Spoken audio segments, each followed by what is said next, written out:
Respect. It's the foundation of any relationship worth having.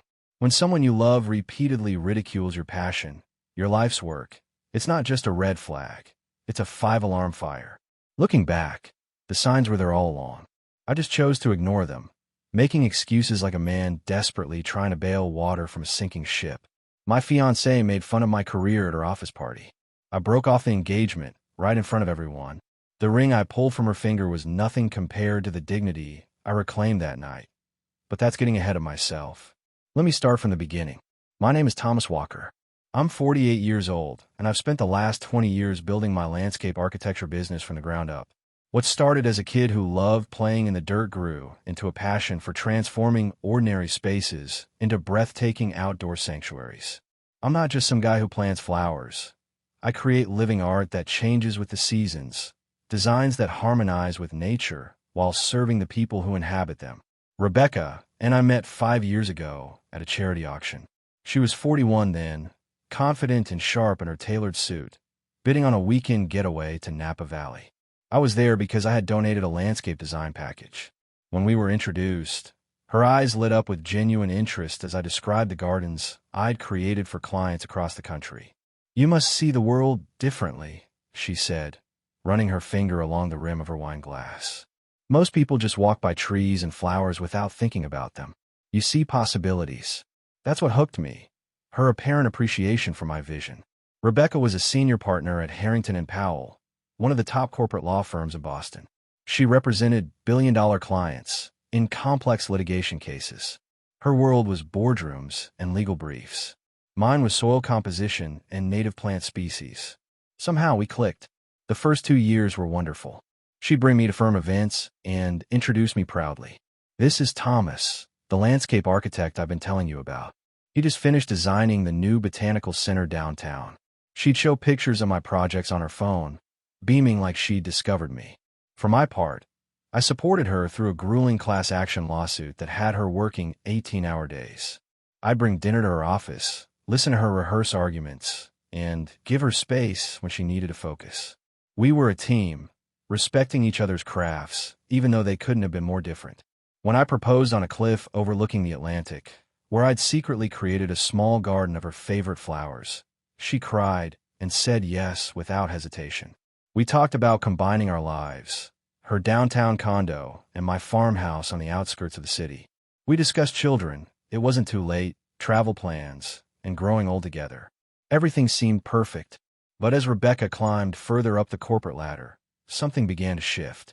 It started with small comments, barely noticeable at first.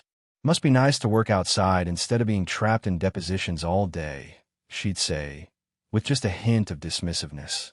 Or, "Did you actually make any money this month?" Or, "Was it all just playing in the dirt?" I brushed these remarks off as stress-induced teasing, a harmless way for her to blow off steam. After all, she was under tremendous pressure after being named managing partner of the firm's environmental law division. The irony wasn't lost on me. She defended corporate clients against environmental regulations while engaged to a man who had dedicated his life to working with nature.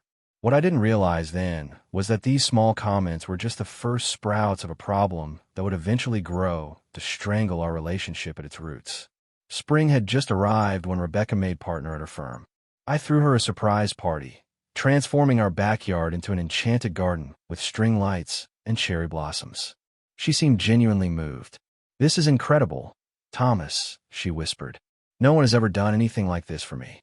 The shift happened gradually.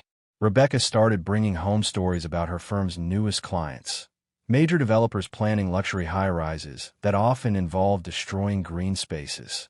"Johnson Development is transforming that old park downtown," she mentioned over dinner. "Mixed-use complex. 40 stories. That's the park with those 100-year-old oaks," I replied, concerned. "Please tell me they're preserving some of the tree canopy." Rebecca rolled her eyes. "They're putting in some decorative pots. It's prime real estate, Thomas, not a nature preserve. Those decorative pots aren't the same as established trees that clean the air," I countered. "God, you sound like the environmental nuts we deal with," she sighed. "It's just progress." That was our first real clash of values. Rebecca had always seemed respectful of my perspective. Now she was dismissing concerns fundamental to my work.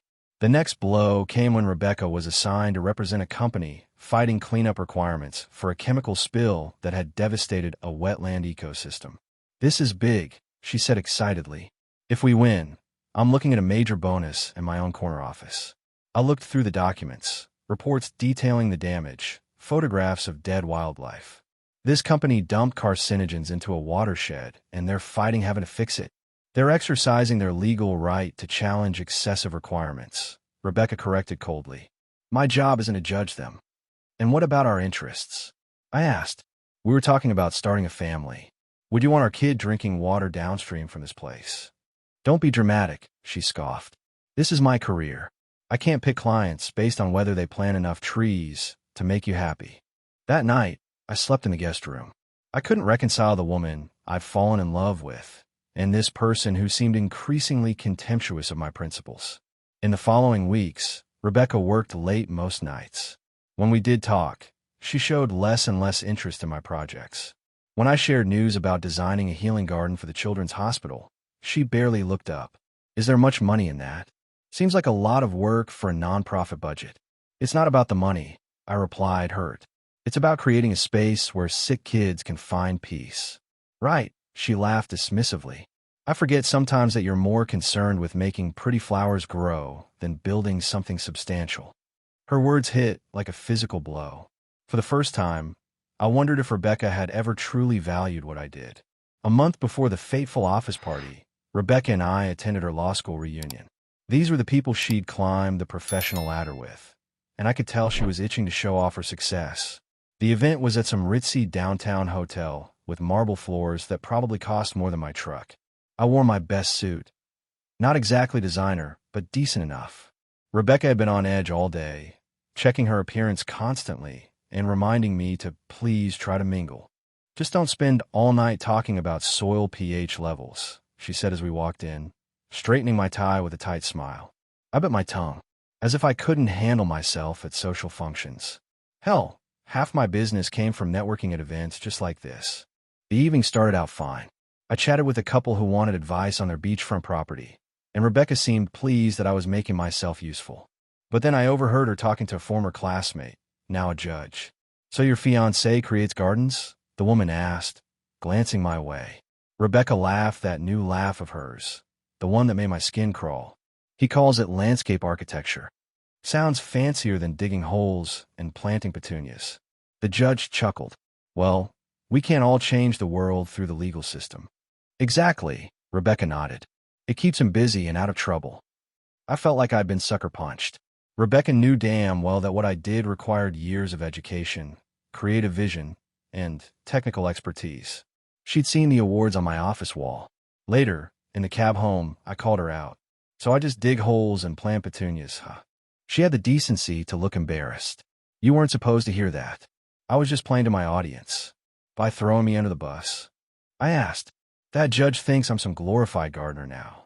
"Don't be so sensitive," Rebecca huffed. "It was just small talk. Small talk that made your fiancé look small." I shot back. "For crying out loud, Thomas. Not everything revolves around your precious plants. Some of us have to deal with real-world problems." There was again this new narrative that what I did wasn't real work, that preserving natural environments, creating sustainable spaces, designing areas where people could reconnect with nature was somehow trivial compared to her corporate legal battles. "You used to respect what I do," I said quietly. "I respect that it makes you happy," she replied, not meeting my eyes. "But let's be real, it's not exactly changing the world." That night, lying awake while she slept soundly beside me, I realized we were growing in completely different directions. Rebecca was becoming someone who valued status and prestige above all else, while I remained committed to creating beauty and sustainability in a world that desperately needed both. What killed me wasn't that she had different values. It was that she seemed to think mine weren't worth a damn anymore. The woman who once admired my vision now saw it as something childish, something to be tolerated rather than celebrated. And for the first time, I found myself wondering if I really wanted to spend my life with someone who could so easily dismiss everything I stood for. It wasn't just about hurt feelings. It was about basic respect. And once that's gone, what's left worth saving? The week before everything fell apart, I landed the biggest project of my career, redesigning the city's botanical gardens. It was the kind of high-profile gig landscape architects dream about. My proposal centered on sustainable water management and creating interactive spaces that would reconnect urban dwellers with nature. When I got the call, I was over the moon. This was validation on a massive scale. I rushed home early, picked up a bottle of champagne, and waited for Rebecca to return from work. She walked in around 8, looking exhausted but triumphant. "The Sullivan merger is finally done," she announced, kicking off her heels. 3 months of work wrapped up today. "That's great," I said, genuinely happy for her. "I've got news too. Crack open that champagne, and I'll tell you all about it." Her eyebrows raised slightly. "You're celebrating something?" I popped the cork. "I got the Botanical Gardens contract. Beat out firms twice our size." "Oh," she said, accepting the glass I handed her. "That's nice." "Nice." This was career-defining. "It's a little more than nice," I laughed. "It's a 7-figure contract that'll put my firm on the map nationally." Rebecca took a sip. 7 figures over how many years, though? After expenses and labor, what does that actually mean for your bottom line? The champagne suddenly tasted flat. "It means I'll be creating a landmark destination that could transform how people interact with public green spaces," I said, trying to keep my cool. "It's not just about the money." "Of course not," she replied with that condescending smile. "It never is with you." "What's that supposed to mean?" She sighed. "Nothing. I'm tired, Thomas. The Sullivan deal means a partner track for me. Real security, real prestige. I just wish your gardening hobby could contribute something similar." I nearly choked. "Hobby? I've spent 20 years building my business from nothing. I employ 15 people. My designs have won national awards." "And that's wonderful," she said, patting my arm like I was a child showing off a crayon drawing. "I just worry about our future together. My colleagues' spouses are surgeons, executives, people who contribute meaningfully to their household income." "I contribute meaningfully," I shot back, anger rising. "Maybe not in ways your rich friends understand, but my work matters." "I never said it didn't matter," Rebecca replied, her voice cooling. "Just that it matters in a different way than real professional careers." There it was, the truth finally laid bare. In her eyes, I wasn't a professional. My education, expertise, creativity, none of that qualified as real work to her. "You know what?" I said, putting down my glass. "Keep the champagne. I'm going for a drive." I spent hours cruising back roads, the radio off, just thinking.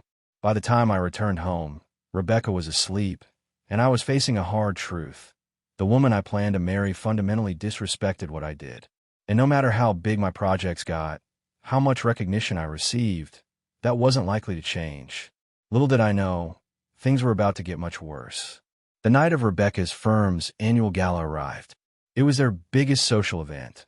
Partners, associates, major clients, all dressed to the nines at the waterfront Hilton. Rebecca had been talking about it for weeks, reminding me to get my suit dry cleaned and to please try to impress the senior partners. The venue was all glass and steel overlooking the harbor, exactly the kind of sleek, modern space Rebecca loved. I felt like a fish out of water in my navy suit while everyone else wore tuxedos or designer gowns. Rebecca, stunning in a black dress that probably cost more than my monthly mortgage, kept a firm grip on my arm as she guided me through the crowd. "There's Judge Holloway," she whispered, steering me toward an elderly man in a perfect tuxedo. "He's on the board of the Historical Preservation Committee, the ones who need to approve that new downtown project." We chatted politely with the judge and his wife, sticking to safe topics like the weather and local sports. Then the judge asked what I did for a living. "I own Walker Landscape Architecture," I said. "We specialize in sustainable designs that work with natural ecosystems rather than against them." "Oh, how interesting," the judge's wife exclaimed. "We've been thinking about redoing our garden." "Perhaps. Thomas makes very nice gardens," Rebecca cut in with a laugh. "But for something with historical significance, you'd probably want a real architect. Thomas just plays with plants and dirt all day. It's more of a creative outlet than actual architecture." The couple laughed awkwardly, clearly sensing the tension. "Actually," I said, "landscape architecture requires a master's degree and state licensure. It's not gardening. It's environmental design that addresses everything from stormwater management to ecosystem preservation." Rebecca squeezed my arm painfully. He takes it all very seriously, she said with that condescending smile. Meanwhile, I'm over here, just trying to build skyscrapers and reshape the city skyline, which would be impossible without proper site planning and environmental impact studies, I noted, typically conducted by landscape architects. The judge nodded, seeming genuinely interested, but Rebecca was already pulling me away with a hurried excuse about mingling. What the hell was that? She hissed once we were out of earshot. You made me look bad. I made you look bad, I replied, keeping my voice low. You just told a potential client that what I do is essentially playing in a sandbox. Oh, grow up, she snapped. These people don't care about your ecological crusade. They care about power and influence, things you know nothing about. Something in me snapped. For years I'd worked alongside developers, engineers, and architects who respected my expertise. Only Rebecca, the woman who was supposed to be my biggest supporter, treated me like my career was a joke. My fiancée made fun of my career at her office party, I said, loud enough for nearby guests to hear. I think I'll break off the engagement right in front of everyone. I pulled a ring box from my pocket and placed it in her palm. We're done, I said simply, and walked out. Behind me, I heard gasps and Rebecca calling my name, but I didn't look back. Some bridges, once burned, aren't worth rebuilding. I spent that night at a hotel downtown, phone switched off, staring at the ceiling until dawn broke over the harbor. By morning, I had 17 voicemails and 32 text messages. Most were from Rebecca, cycling through anger, confusion, and finally desperate pleas to talk. The others were from mutual friends, her family, even a couple of her colleagues expressing shock at what happened. Word travels fast when you publicly end an engagement at a high-profile event. I ignored them all and drove to my office. Thankfully, it was Saturday, so I had the place to myself. Just me and the architectural models, plant samples, and design boards that represented my life's work. The work Rebecca had belittled so casually. Around noon, my business partner, Dave, showed up. He leaned against my drafting table, coffee mug in hand, saying nothing for a long moment. So, he finally broke the silence. You pulled the pin on that grenade. You heard. Rebecca called. Twice. He sipped his coffee. Sounded pretty torn up.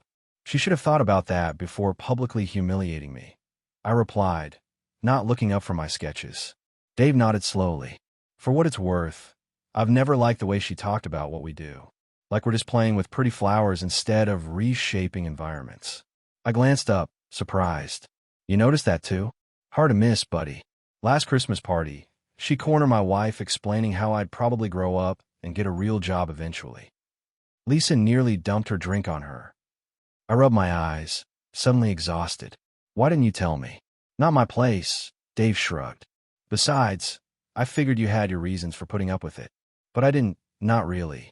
I've been making excuses for Rebecca's behavior, hoping it was just a phase, that eventually she'd come back to being the woman who once appreciated my vision. My phone buzzed again. Rebecca, for the 18th time. You gonna answer that? Dave asked. Not yet. Maybe not ever. He nodded, understanding. Your name's on the blueprints for half this city's green spaces, Thomas. You've won national awards. You've created places that will outlive both of us. Don't let anyone, especially someone who claims to love you, make you feel small for that. His words hit home. I'd spent years trying to earn respect from the one person who should have given it freely. What happens now? Dave asked. Now I focus on the Botanical Gardens project, I replied, straightening my drawings. It's the biggest opportunity of my career, and I'm not going to let this derail it. And Rebecca? I thought about it for a moment. She made her choice. She chose status and prestige over respect and understanding. I'm choosing my self-respect over a relationship that made me doubt my worth. Dave clapped me on the shoulder. That's the Thomas Walker I know. Now let's grab some real coffee and talk about those water features for the east entrance. For the first time since leaving the gala, I felt like I could breathe again.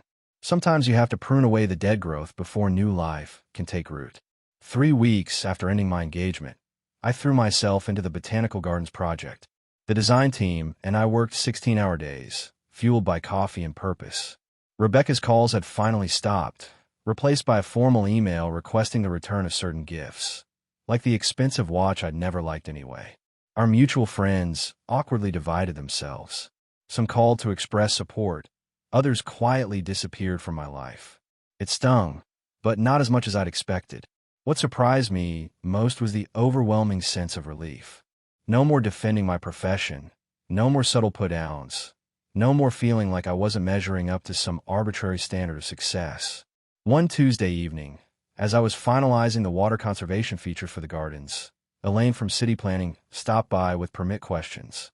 "You seem different," she observed as we reviewed the documents. "More. I don't know, present." I'd known Elaine professionally for years. She'd always respected my work, consulting me on green space requirements for major developments. "I broke off my engagement," I told her. "That explains it," she nodded. "You don't look like you're apologizing for existing anymore." Her comment struck me. Had I really been that way with Rebecca? Constantly apologizing for who I was and what I did. "Join me for dinner?" Elaine asked, surprising me. "Strictly professional, of course. I want to pick your brain about the downtown Riverwalk renovation." For the first time in months, I felt a genuine smile spread across my face. "I'd like that." Over Thai food, we talked passionately about urban green spaces, stormwater management, and the healing power of nature in concrete landscapes. Not once did she make me feel like my expertise was trivial or that my career was less important than hers. It wasn't a date. Not exactly, but as we parted ways, I realized something crucial. I deserved to be with someone who valued me for exactly who I was, not who they wanted me to be. The seeds of something new were beginning to sprout. 2 months after the breakup, the Botanical Gardens project was in full swing. My team had transformed the initial plans into a comprehensive design that the city council unanimously approved. Local media picked up the story, and suddenly Walker landscape architecture was the talk of the town. I was inspecting the site one morning when Dave called with news that made my stomach drop. "Rebecca's firm is representing the developer trying to buy the parcel next to the gardens," he said. "They want to put up luxury condos that would cast shadows over the entire eastern section." "You've got to be kidding me," I groaned. "Wish I was. There's a public hearing next week. We need to be there." I spent days preparing my argument about the ecological impact the development would have on our carefully designed garden ecosystems. The hearing room was packed when I arrived. Environmental activists, concerned citizens, and of course, Rebecca and her legal team representing Wellington Properties. Our eyes met across the room. She looked thinner, her tailored suit hanging slightly loose.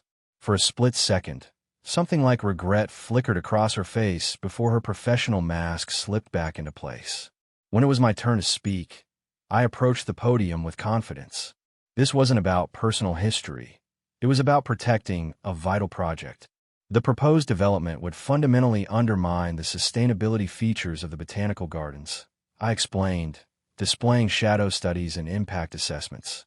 The gardens were designed as a living laboratory for climate resilience and biodiversity. This development threatens that mission. I laid out alternatives, how the building could be redesigned to minimize impact, how green roofs and walls could mitigate some damage. I was professional, focused, and passionate. Everything Rebecca once claimed to admire about me. After the hearing, as I gathered my materials, Rebecca approached. "Your presentation was impressive," she said stiffly. "I'm just doing my job," I replied. "The one you thought was so trivial." She winced. "I deserve that. But for what it's worth, I was wrong. About a lot of things. Little late for that realization, isn't it?" Rebecca glanced around to make sure no one was within earshot. "I've been seeing a therapist, trying to understand why I treated your work, the way I did. And I was insecure," she admitted, "terrified of not being taken seriously. I thought I needed a partner with traditional prestige to validate me. It was stupid and cruel, and I'm sorry." Her apology seemed genuine, but it didn't undo the damage. "I hope you find what you're looking for, Rebecca," I said, gathering my papers. "But it was never going to be me, not if you couldn't respect what I do." As I turned to leave, Elaine from City Planning appeared at my side. "That was fantastic," she said, eyes bright with admiration. "Want to grab coffee and discuss next steps?" Rebecca's face fell as she watched us walk away. Some lessons come too late to save what's already been lost. 6 months after walking out of Rebecca's office party, I stood at the edge of the newly completed Central Plaza of the Botanical Gardens. The grand opening was just 2 weeks away, and workers were putting final touches on the installation, placing benches, adjusting lighting, and fine-tuning the intricate water features that would recycle rainwater throughout the entire garden system. "It's even more beautiful than the renderings," Elaine said, slipping her hand into mine as we surveyed the space. "You've created something spectacular here, Thomas." What had started as professional coffee meetings had evolved naturally into something more. Elaine understood my work instinctively. The technical challenges, the creative vision, the deeper purpose. Our relationship had none of the friction that had defined my time with Rebecca. Instead, there was mutual respect, shared values, and genuine enjoyment of each other's company. "The vertical gardens are my favorite," she continued, pointing to the living walls that cascaded down the visitor center. "The way you integrated native species at different heights. It's like a visual symphony. I couldn't have pulled it off without your help navigating the permit maze," I replied, squeezing her hand. "This project had more red tape than most federal buildings." "That's what makes us a good team," she smiled. "You create the vision, I help make it bureaucratically possible." As we walked the winding paths, I noticed a familiar figure standing by the eastern entrance. Dave, talking animatedly with a reporter from the local paper. "Walker Landscape Architecture is booked solid for the next 2 years," I overheard him saying.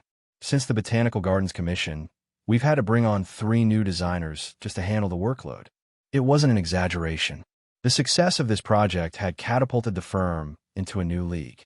We were suddenly fielding calls from across the country, university campuses, municipal governments, even private estates, seeking sustainable, ecologically sound designs. "You're officially a big deal," Elaine teased as we approached. "Should I be asking for your autograph?" The reporter turned, recognizing me, and immediately launched into questions about the inspiration behind the gardens, the sustainable technologies we'd incorporated, the expected environmental impact. I answered enthusiastically, no longer feeling the need to downplay my expertise or justify my passion. As the interview wrapped up, my phone buzzed with a text from my mother. "Just saw the article about you in National Design. So proud of you, son." I showed it to Elaine, who beamed. "Your mom has excellent taste. That profile was incredible. They called you a visionary reshaping how urban spaces connect with natural systems. Not bad for a guy who just plays with plants and dirt," I joked. "Who said that?" Dave scoffed. "Sounds like someone who doesn't understand the first thing about landscape architecture." "Ancient history," I replied, looking around at what we'd built. A living, breathing ecosystem that would educate and inspire generations. What matters is what's growing now. And what was growing in every aspect of my life was thriving beyond anything I could have imagined. 1 year to the day after I walked out of Rebecca's office party, I stood at the entrance of the Botanical Gardens for its first anniversary celebration. The project had exceeded everyone's expectations. Visitor numbers were double projections. Educational programs were booked months in advance, and urban planners from across the country were coming to study our sustainable water systems. Mayor Davis cut the ceremonial ribbon for the new Children's Discovery Garden, my latest addition to the space. As cameras flashed, I spotted Rebecca at the back of the crowd. Our eyes met briefly before she nodded once and slipped away. I felt no bitterness anymore, just a sense of closure. She taught me an invaluable lesson about self-worth and respecting my own path. Sometimes the most important landscapes we design are the boundaries of our own lives. "Penny for your thoughts," Elaine said, appearing at my side in her city planning department blazer. "Just reflecting on how much can change in a year," I replied, taking her hand. Later that evening, as Elaine and I strolled through the illuminated gardens, I stopped by the Japanese maple grove and dropped to one knee. "You've seen me at my lowest and my highest," I said, opening a small box containing a ring I designed myself, a band of reclaimed gold with small emeralds arranged like leaves. "You've respected my work, challenged my thinking, and made me happier than I thought possible. Will you marry me?" Her yes echoed through the garden, as natural and right as the flowing water features we designed together. At the celebration dinner afterward, Dave raised his glass. "To Thomas and Elaine, proof that when you remove the weeds, the right things can finally grow." My mother squeezed my arm. "I'm so proud of the man you've become. You stood up for yourself when it mattered most." Looking around at the faces of those who truly valued me, I realized I created something far more important than award-winning landscapes. I'd built a life where I was respected for exactly who I was. Nothing more, nothing less. And that was the most beautiful design of all.